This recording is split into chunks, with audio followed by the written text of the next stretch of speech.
hear about misconduct, harassment, and stuff like this, especially in big companies.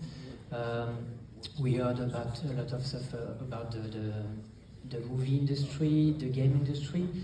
So our Pixar is dealing with this new wave of safety things to deal with inside of, especially in that massive structure with a lot of people. Do we have any specific process set up since the last years to, to encourage this new safety behavior? Yeah, I think our company's historically been safe. I think one of the things, maybe let me answer this and then I'll see if it answers your question at all. One of the things that has not been good in the U.S. industry in general, and in effects and animation certainly, is there hasn't been good gender balance, there hasn't been good representation across different racial groups and so forth. It's been, as I said, it's been pretty much white guys who have been making stuff historically. And about 6 years ago, I made some changes there. We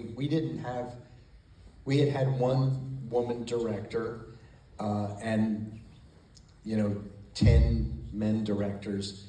Of those men directors, there was one that was a person of color. And so we've changed a lot since then. One of the things I talked about was our Spark Shorts program, and from that, we've actually had a lot of women rise up into the directorial ranks.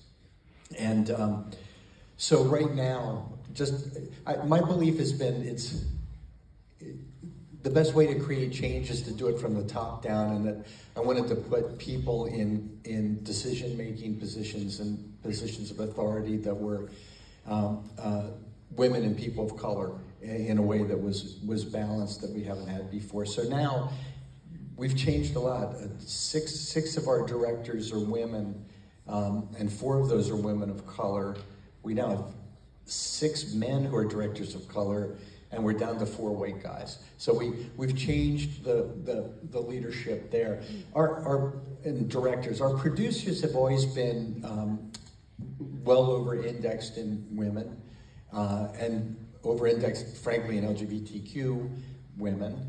So we've had some kind of balance there in the past. And one of the other things that I would say actually COVID helped with a little bit was we've traditionally had women a little reticent, especially mothers, a little reticent to throw their hats in the ring for some of the leadership positions because they were afraid they wouldn't be able to balance well enough family and the business side. And I think, COVID and starting to work remotely from home, we've kind of created a different balance there. If somebody needs to leave early and they want to do a couple more hours of work at home after they put their kids to bed or something like that. So that actually allowed us to bring a lot more women, especially in the key technical positions, which they hadn't been in before. So about half of our films now, the visual effects supervisor, which is our highest technical position on the show, about half of them are run by women now. So over these last few years, we've been able to kind of create that balance or a better. Look, there's still work to do. In the last 44% of our hires over the last 3 years have been women and people of color.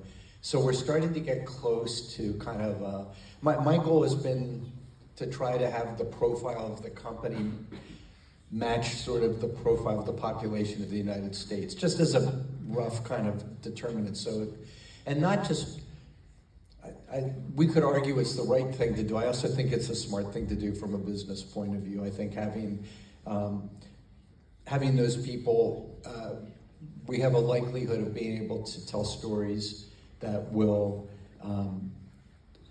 have an audience out there as our audience base changes and as the audience that's out there now. So my hope is that those things kind of all gel together into one thing. There's certainly, like any company, there's been times when we've had harassment and so forth, and I feel we've been pretty good at firing those people really quickly, just to say it.